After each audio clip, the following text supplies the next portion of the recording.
First మీలో ఎంతమందికి ఆ వెంకయ్య స్వామి పుట్టినరోజు తెలుసో ఆ విలేజ్ నేమ్ నాకు కామెంట్ సెక్షన్ లో కామెంట్ చేసేసేయండి. ఈ రోజు అయితే మా ఊరు రోడ్ లో ఆరాధన అయితే స్టార్ట్ అయిపోయింది. ఈ ఆరాధన 3 days ఉంటుంది.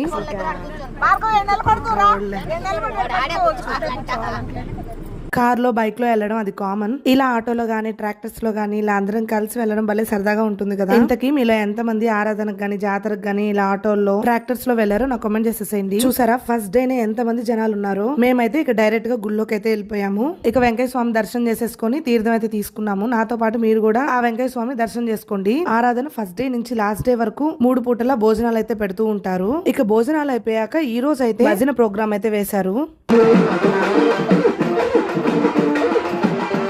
ఇక ఆరాధన జాతరలు అంటే ఈ బొమ్మలకు మాత్రం కొదవే ఉండదు. వాటిని చూశాక ఈ పిల్లకాయలు ఆగరు.